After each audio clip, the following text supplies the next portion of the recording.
Hello friends, मैं इसके Saini MIC group पे एक बार और आपका स्वागत है। और आज हम लोग पढ़ेंगे SLR स्टैच्यूटरी लिक्विड रेशियो, जिसको हम बोलते हैं सामूहिक तरल कोषानुपात। तो इसी का अध्ययन करेंगे हम लोग। ये आप देख सकते हैं, ये रिजर्व बैंक ऑफ इंडिया है, ये RBI है। RBI के अंतर्गत हम इसका अध्ययन करेंगे। ये RBI है और इसका इसका जो परिभाषा है, ये सामूहिक तरल कोषानुपात बैंकिंग नियमन अधिनियम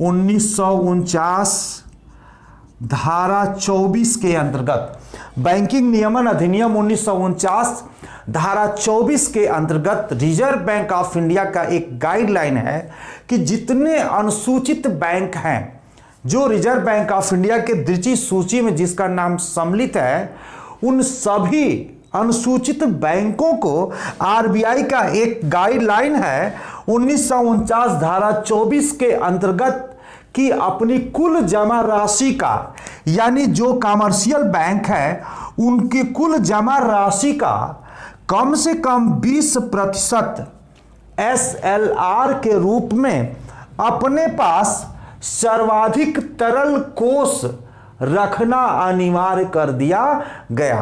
सर्वाधिक तरल कोष के रूप में अपने पास रखना अनिवार्य कर दिया गया। सर्वाधिक तरल का मतलब, जैसे M1 के अंतर्गत कॉइन्स और सिक्के आते हैं, वह M1 मतलब सबसे ज़्यादा लिक्विडिटी की बात करते हैं तो एक नंबर पे आता है, क्योंकि रुपए और सिक्के को कोई भी लेकर के आपकी ज़रूरत की वस्तुओं को दे देता है। उसी तरह से सर्वाधिक तरल, अगर आप अपने पास कैश नहीं रख सकते हैं तो ऐसे फॉर्म में रखिए जो तुरंत ज़रूरत पड़े तो उसका भुगतान पैसे में हो सके। तो अपने पास कम से कम 20% रिजर्व बैंक ऑफ इंडिया की गाइडलाइन है कि कमर्शियल बैंक को अपने पास रखना अनिवार्य कर दिया। आइए हम इसको समझते हैं। तो बैंकिंग नियमन अधिनियम 1949 धारा 24 के अंतर्गत अनुसूचित बैंकों को अपनी जमा का 20% अपने पास SLR के रूप में रखना अनिवार्य कर दिया रिजर्व बैंक ऑफ इंडिया ने। ये होता क्या है, जैसे मान लीजिए ये कमर्शियल बैंक है, ये कमर्शियल बैंक है, ये रिजर्व बैंक ऑफ इंडिया है। रिजर्व बैंक ऑफ इंडिया कह रहा है कि अपनी कुल जमा का अपने पास 20% रखो भाई। अब यहाँ पे देखते हैं रिजर्व बैंक ऑफ इंडिया, इसके पहले SLR के पहले हम CRR पढ़े थे, जिसको हम कैश रिजर्व रेशियो कहते हैं। तो कैश CRR का जो रूल RBI ने दिया है, वो दिया है कि CRR के रूप में 3% से लेकर 15% मेरे पास जो मैं निर्धारित करूंगा। अगर 3 में से 4% अगर हमने CRR को निर्धारित कर दिया, तो अगर आपके पास 100 रुपया है तो 100 रुपया का 4 रुपया मेरे पास जमा करना होगा और आप 96 रुपये का ही इस्तेमाल कर सकते हैं। 4 रुपया तो मुझे देना होगा। बोलते हैं क्यों 4 रुपये? इसलिए अपने पास जमा रखता है कि बैंकिंग क्राइसिस या बैंकिंग संकट या अर्थव्यवस्था की समस्या के समय ये रिजर्व बैंक ऑफ इंडिया उनकी आर्थिक मदद करता है इस CRR के द्वारा। इसका मैं डिटेल वीडियो बना चुका हूं और इसके भी डिस्क्रिप्शन बॉक्स में मैं इसको डाल दूंगा, जिसका आप अध्ययन करना चाहें तो कर सकते हैं। तो 96 रुपया, ये तो कहानी खत्म हो गई। ये 4 रुपये वाली कहानी खत्म हो गई भाई। इनके पास 96 रुपया बचा। उसके बाद क्या कहता है रिजर्व बैंक ऑफ इंडिया?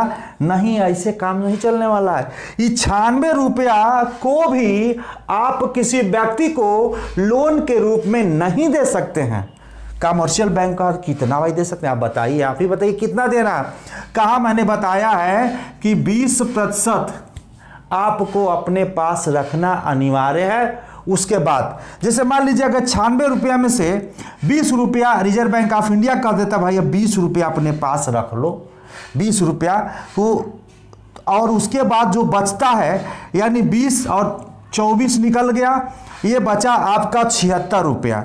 यानी 76 रुपया का इस्तेमाल किसी जरूरतमंद व्यक्तियों को आप चाहे तो दे सकते हैं। इससे ज़्यादा आप नहीं दे सकते हैं। 100 रुपया में 76 रुपया आप दे सकते हैं, बाकी नहीं दे सकते हैं। कहता क्यों? क्योंकि कहता है कि करेंट अकाउंट के माध्यम से, सेविंग अकाउंट के माध्यम से ऐसे लोग जो आपके पास जमा करते हैं उनकी ज़रूरतें मांग की भी तो हो सकती है। इनकी कभी कभी ज़रूरतें तो ज़्यादा भी हो सकती है। मान लीजिए यहाँ पे 20 रुपया मांगते हैं, कभी कभी अपनी टोटल धनराशि भी तो निकाल सकते हैं। ऐसी ज़रूरत पड़ने पे आप कहाँ से इनको देंगे? इन्होंने कहा सब पैसा 96 का 96 रुपये अगर किसी को कर्ज में दे देते हैं, इनकी ज़रूरत को कहाँ से पूरा करेंगे? अगर इनकी ज़रूरत को आप नहीं पूरा करेंगे तो 4 जगह जाएंगे, कहेंगे जान लीजिए बैंक बहुत ख़राब है, ईमा पैसा जमा करने के बाद मिलने वाला नहीं है, ये कहता है कि बाद में दे देंगे, कल आइए परसों आइए, अब इसमें से अपना खाता हटा के दूसरे बैंक में जाएंगे। तो धीरे धीरे इनका जो गलत मैसेज बाजार में जाएगा, लोग इन शाखाओं से दूर हो जाएंगे। इन परिस्थितियों में आरबीआई कहता है कि एसएलआर के रूप में आपको अपने पास कम से कम 20% अपने पास रखिए। रिजर्व बैंक ऑफ इंडिया इसको घटाती बढ़ाती रहती है देश की अर्थव्यवस्था के दृष्टिकोण में रखते हुए। तो हमने देखा कि 20 रुपया यानी 76 रुपया आप दे सकते हैं। ये कहता है कि अरे भाई 20 रुपया हमारे पास हम रखे हुए हैं, ये डेट मनी के प्रकार है, कहीं कोई इसका यूजर नहीं है, आप हमको आदेश कर देते तो 20 रुपया को हम खर्च कर देते और कोई मांगने वाला नहीं है। कहा कि अरे भाई कहीं कहीं ज़रूरत पड़ जाए तो कहाँ से दे देंगे? तो कह रहा अच्छा चलिए मान लीजिए 10 रुपये इनके लिए हम रख लेते हैं कि ज़रूरत ज़्यादा बढ़ गई तो 10 रुपया। 10 रुपया तो मेरा बेकार में पड़ा हुआ है, उसका कोई उपाय बताइए। कहता है उसका भी उपाय मैं बता देता हूं। आप इस 10 रुपया जो बच रहा है आपके पास, वो चाहे तो गवर्नमेंट सिक्योरिटीज जैसे बिल या बॉन्ड्स को आप परचेज कर सकते हैं, और चाहे तो गोल्ड में भी आप इन्वेस्टमेंट कर सकते हैं। गोल्ड में इसलिए इन्वेस्टमेंट करता है, जमीन में इसलिए नहीं करता है क्योंकि जमीन को खरीदने और बेचने में समय लगता है। मकान को इसलिए नहीं कहता कि मकान को भी बेचने और खरीदने में समय लगता है। शेयर बाजार में इसलिए इन्वेस्टमेंट करने के लिए नहीं कहता है क्योंकि शेयर बाजार बड़ा जोखिम भरा है। कहता है कि सोने में, सोना जब चाहेंगे तब उसको बेच देंगे, और मेरे पास के द्वारा जो बांड जारी है, इस बांड को जब कहिएगा बांड मेरे को लाइएगा, हम तुरंत आपके खाते में उतना पैसा ट्रांसफर कर देंगे विथिंग, आपको टाइम नहीं लेंगे क्योंकि मेरा बांड है, मैं उसको जानता हूं, मैं जारी किया हूं, जब आइएगा तब मैं दे दूंगा। कहा तो बड़ी अच्छी बात है, आप दे दीजिएगा। तो ये 10 रुपया गवर्नमेंट सिक्योरिटीज एवं गोल्ड्स में इन्वेस्टमेंट कर देंगे और बाकी 10 रुपया अपने पास रखेंगे, अगर इनकी जरूरत पड़ती है तो इनको यह दे देते हैं। लेकिन 20% यानी 20 रुपया कम से कम अपने पास सिक्योरिटीज के रूप में उन्हें रखना अनिवार्य होता है। इसी को बोलते हैं एसएलआर। इसी को बोलते हैं एसएलआर का मतलब होता है कि अधिनियम 1949 धारा 24 के अंतर्गत अनुसूचित बैंकों, रिजर्व बैंक ऑफ इंडिया का गाइडलाइन है कि अपनी कुल जमा का 20% सर्वाधिक तरल कोष अनुपात के रूप में अपने पास रखना अनिवार्य है। तो इस तरह से हमने देखा एसएलआर का यह प्रक्रिया समाप्त हुआ। हम देख लेते हैं थोड़ा सा कुछ एसएलआर का उदाहरण।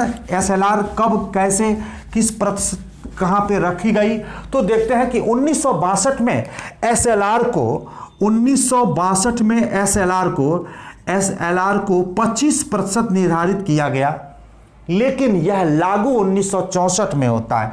यह 1964 में लागू हुआ 25% के रूप में एसएलआर के रूप में अपने पास सर्वाधिक तरल कोष अनुपात रखने के लिए। 1990 में सबसे ज्यादा 38.5% एसएलआर के रूप में रखना रिजर्व बैंक ऑफ इंडिया ने, आरबीआई ने मजबूर कर दिया कमर्शियल बैंक को कि 38.5% का सर्वाधिक तरल कोष अनुपात आपके पास रखना है एसएलआर के रूप में।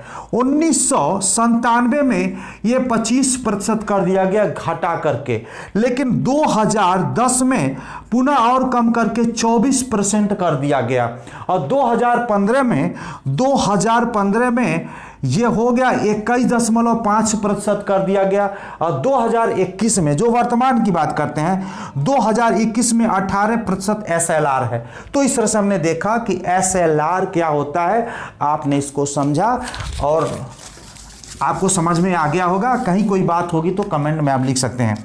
ये चीज़ें हैं, थोड़ा सा हम आपको एसएलआर के बारे में बताने का प्रयास किया। अब एक चीज़ और है, यही समझ लेते एमएसएफ को।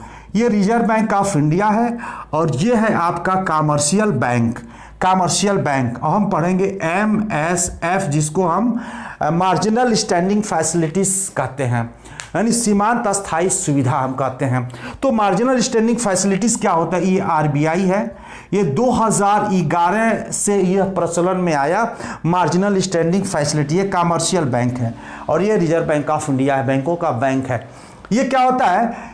Reserve bank of India commercial bank को, या हम कह सकते हैं commercial bank reserve bank of India से एक दिन या 24 घंटे के लिए जिस रेट ऑफ इंटरेस्ट पे ऋण प्राप्त करते हैं, लोन लेते हैं, कर्ज लेते हैं, उसी को हम MSF बोलते हैं, मार्जिनल स्टैंडिंग फैसिलिटीज बोलते हैं। मार्जिनल स्टैंडिंग फैसिलिटीज बोलते हैं। समझ में आ गया होगा। रिजर्व बैंक ऑफ इंडिया से कमर्शियल बैंक एक दिन या 24 घंटे के लिए जिस रेट ऑफ इंटरेस्ट पे कर्जा लेते हैं, उसको हम बोलते हैं MSF, मार्जिनल स्टैंडिंग फैसिलिटी। जो यह कुल जमा का, ये अपने कुल जमा का 1% या अधिकतम 2% तक रिजर्व बैंक ऑफ इंडिया से एक दिन या 24 घंटे के लिए लोन ले सकते हैं। अधिकतम 1% लोग लेते हैं, 2% लेते नहीं हैं, लेकिन अधिकतम ये बताया गया है कि आप 2% तक आप ले सकते हैं। दूसरी बात यह है